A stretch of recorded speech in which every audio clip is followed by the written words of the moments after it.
ഒന്നാമത്തെ ബെനിഫിറ്റ് കോട്ടേജിന് കിട്ടുന്ന വാടക വരുമാനം, റെന്റൽ ഇൻകം. ഈ കോട്ടേജ് നമ്മൾ 6 മാസം കൊണ്ട് പണി തീർക്കുന്നു.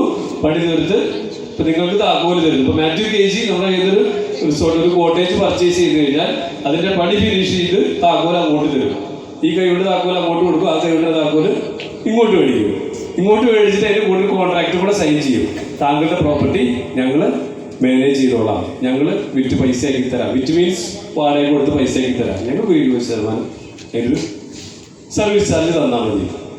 അപ്പൊ ഇവിടെ ഇങ്ങനെ ചെയ്യുമ്പോൾ ഒന്നാമത്തെ ബെനിഫിറ്റ് ആയിട്ടുള്ള റെന്റൽ ഇൻകം എന്ന് പറയുന്ന ഒരു സംഗതി അവിടെ കിട്ടുന്നത് ഫസ്റ്റ്.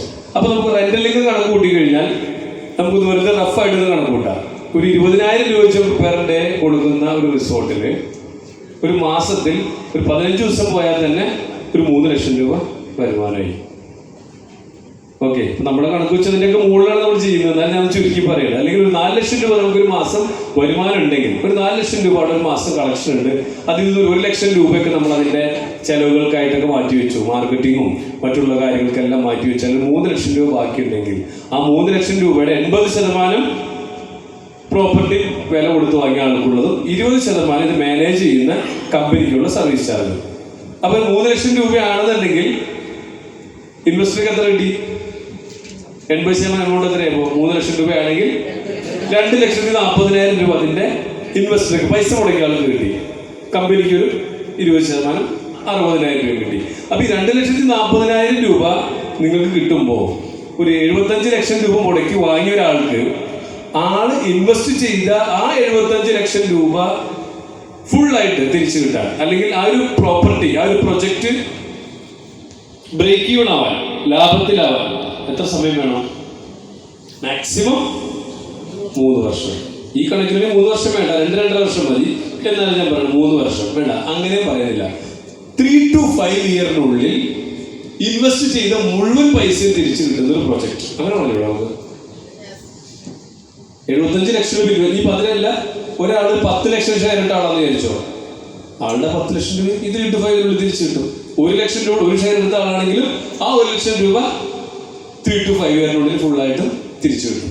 അപ്പൊ ഒന്നാമത്തെ ബെനിഫിറ്റ് നമുക്ക് ഇതിന് കിട്ടുന്ന റെന്റൽ ഇൻകം, അത് തന്നെ വലിയൊരു എവിടെ നമുക്ക് പ്രവചിക്കാൻ പറ്റാത്ത രീതിയിലുള്ള, അല്ലെങ്കിൽ എവിടെ കേട്ടുകേൾവില്ലാത്ത രീതിയിലുള്ള ഒരു ഇൻകം നമുക്കൊരു 3 to 5 ഇയറിനുള്ളിൽ ഇൻവെസ്റ്റ് ചെയ്ത എമൗണ്ട് പൂർണ്ണമായിട്ടും തിരിച്ചു കിട്ടുന്നു. ഒന്നാമത്തെ ബെനിഫിറ്റ്. രണ്ടാമത്തെ ഒരു ബെനിഫിറ്റ്, ഈ പ്രോപ്പർട്ടിയിൽ നമുക്ക് വാല്യൂ അഡീഷന് വേണ്ടി നമ്മൾ ചെയ്തിട്ടുള്ള, അല്ലെങ്കിൽ ബാങ്കിൽ കിടക്കുന്ന ഒരു ഫിക്സഡ് ഡെപ്പോസിറ്റ് പോലെ കിടക്കുന്ന 16 മരങ്ങളുണ്ട്. സ്വർണം കായ്ക്കുന്ന അല്ലെങ്കിൽ പണം കായ്ക്കുന്ന 16 മരങ്ങളുണ്ട്. ഒരു മരത്തിന് ഏകദേശം 25 ലക്ഷം രൂപ വീതം കണക്കാക്കിയാൽ തന്നെ എത്രയായി? മുറിക്കുന്ന സമയത്ത് 16 × 25 ലക്ഷം എന്ന് പറഞ്ഞാൽ ഏകദേശം ഒരു 4 കോടി രൂപക്ക് മുകളിലുള്ള എമൗണ്ട് അവിടെ നമുക്ക് ഒരു ഫിക്സഡ് എമൗണ്ട് അവിടെ കിടക്കുന്നുണ്ട്. അപ്പൊ 2 ബെനിഫിറ്റ് ആയില്ലേ? കൃഷി എന്നുള്ള വരുമാനമായി, ചന്ദനം കുറിച്ച് വെക്കുമ്പോൾ റെന്റൽ ഇൻകം കിട്ടി. മൂന്നാമത്തെ ഒരു ബെനിഫിറ്റ് ആണ് ഈ പ്രോപ്പർട്ടിയുടെ വാല്യൂ കൂടുന്നത്. നമ്മൾ ഈ പ്രോപ്പർട്ടിക്ക് ഒരു വാല്യൂ ഉണ്ട്, വാങ്ങുന്നൊരു എമൗണ്ട് ഉണ്ട്. ഇപ്പോൾ ഇവിടെ ഇരിക്കുന്നവരിൽ 45 ലക്ഷത്തിന് വാങ്ങിയവരുണ്ട്, 50 ലക്ഷത്തിന് വാങ്ങിയവരുണ്ട്, 60-ന് വാങ്ങിയവരുണ്ട്, 75-ന് വാങ്ങിയവരുണ്ട്, ഇനി 85-ന് വാങ്ങാൻ പോകുന്നവരുണ്ട്, 1 കോടിക്ക് വാങ്ങാൻ പോകുന്നവരുണ്ട്. സമയത്തിന് വാങ്ങി എനിക്ക് വില കൂടുതൽ ഉദ്ദേശിച്ചത്. അപ്പോൾ ഇതും അവിടെ ഇതിന് കിട്ടുന്ന മറ്റൊരു ബെനിഫിറ്റാണ്. ഇപ്പോൾ ആ പ്രോപ്പർട്ടിയിൽ ഇപ്പൊ എന്താ ഉള്ളത്? നമ്മൾ പണി നടന്നുകൊണ്ടിരിക്കുകയാണ്. പണി നടന്നുകൊണ്ടിരിക്കുന്ന പ്രോപ്പർട്ടിയിൽ 570 സ്ക്വയർ ഫീറ്റിലുള്ള നമ്മുടെ സ്വിമ്മിംഗ് പൂളും വാട്ടർഫോൾസും എല്ലാ ഫെസിലിറ്റിയുള്ള അത്യാവശ്യം 4-സ്റ്റാർ ഫെസിലിറ്റിയോട് കൂടിയിട്ടുള്ള ഒരു പ്രോപ്പർട്ടി വിത്ത് 16 ചന്ദനമരങ്ങൾ. ഇതാണ് നമ്മളിപ്പോൾ കൊടുത്തുകൊണ്ടിരിക്കുന്നത്. അപ്പൊ ഇത് ഇപ്പൊ 16 ചന്ദനമരങ്ങൾ നട്ടിട്ടേ ഉള്ളൂ. അടുത്ത വർഷം ഈ സമയമാകുമ്പോഴത്തേന് എന്ത് സംഭവിക്കും? നമ്മുടെ പാടിച്ചിറയിലുള്ള ചന്ദനത്തോട്ടത്തിലുള്ള പോലെ ചന്ദനമരങ്ങളൊക്കെ ഏകദേശം ഒരു 7 അടി 10 അടിക്ക് ഉയരമുള്ള മരങ്ങളായിട്ട് മാറും. ഏകദേശം 10 സെന്റിമീറ്ററും 15 സെന്റിമീറ്ററും 20 സെന്റിമീറ്ററും വണ്ണുള്ള മരങ്ങളായിട്ട് മാറും. നെക്സ്റ്റ് ഇയർ 2027 ഈ സമയമാകുമ്പോഴത്തേക്കും ഇതിന്റെ ഇരട്ടി ഉയരവും ഇരട്ടി വണ്ണമുള്ള മരങ്ങളാവും. അപ്പോൾ ആ പ്രോപ്പർട്ടിയുടെ വാല്യൂ എത്രയോ നമ്മൾ നിശ്ചയിക്കേണ്ടത്. ഇനി ഇതൊരു കമ്പാരിസൺ കൂടെ പറഞ്ഞുതരാം.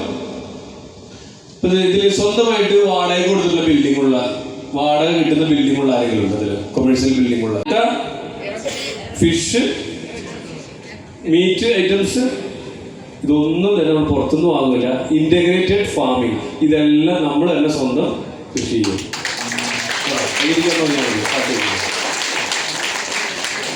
നമ്മൾ തന്നെ കൃഷി ചെയ്യുന്ന സാധനം. അപ്പൊ ഇവിടെ താമസിക്കാൻ വരുന്ന ആളുകൾക്ക് നമ്മളുടെ ഇതിന്റെ ഇപ്പൊ ഈ കോമൺ അമ്യൂണിറ്റീസ് പറഞ്ഞ പോലെ തന്നെ ഈ ഫാം കാണാനായിട്ട് കൊണ്ടുപോകുന്നതും നമ്മളുടെ ഈ ഒരു പ്രൊജക്ടിന്റെ ഒരു കോമൺ അമ്യൂണിറ്റീസിൽ പെടുത്താം ഭാഗമാണ്. എല്ലാവർക്കും ഇഷ്ടമല്ലേ ഫാം കാണാനൊക്കെ?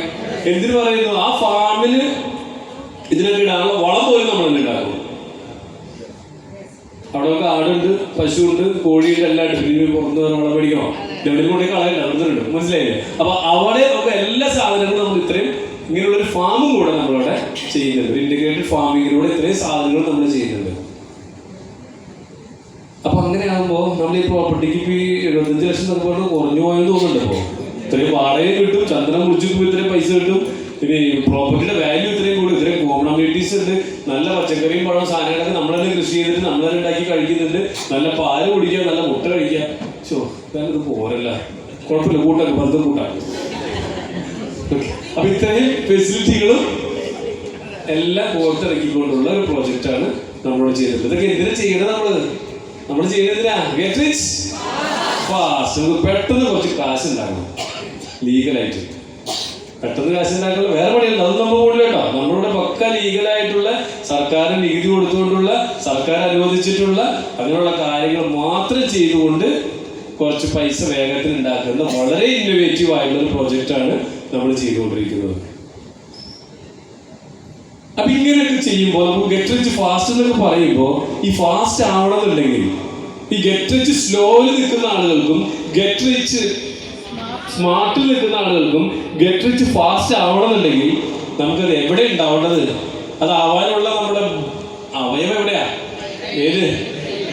ബ്രെയിനിൽ അത് ഉണ്ടെന്ന് പറഞ്ഞാൽ മതിയാ പോരാ. നമുക്കത് അവിടെ ഒരു പ്രോഗ്രാമായിട്ട് റൺ ചെയ്യണം. നമ്മൾ ബ്രെയിനിന്റെ അകത്ത് ഈ സാധനം ഒരു പ്രോഗ്രാമായിട്ട് റൺ ചെയ്യണം. ഇവിടെ ഇരിക്കുന്ന പല ആളുകളും ഒരു എംപ്ലോയി മൈൻഡ് സെറ്റ് ഉള്ള ആളുകൾ നല്ലൊരു ശതമാനം ഉണ്ടെന്ന് എനിക്കറിയാം. ഇവരൊന്നും ഒരിക്കലും ഒരു കോടീശ്വരനാവുന്നതിനെ കുറിച്ചോ കോടീശ്വരി ആവുന്നതിനെ കുറിച്ചോ ഒരു സമ്പന്നനാവുന്നതിനെ കുറിച്ച് ചിന്തിച്ചിട്ടില്ല. ശരിയല്ലേ? ചിന്തിക്കാത്തതിന്റെ റീസൺ എന്താ? അല്ലെങ്കിൽ അത്തരത്തിലാവാത്തതിന്റെ റീസൺ എന്താ?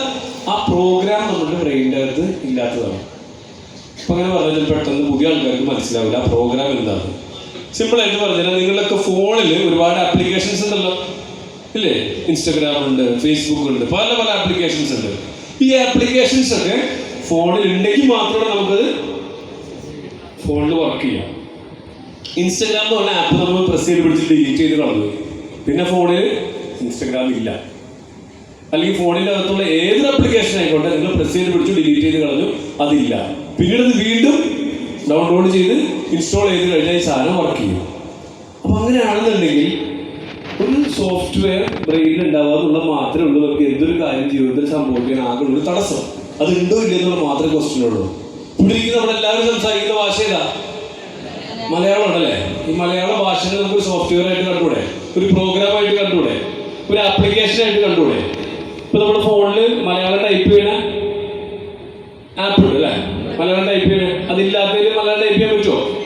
ഇല്ല. മലയാളം ടൈപ്പ് ചെയ്ത് മലയാളം വേണം.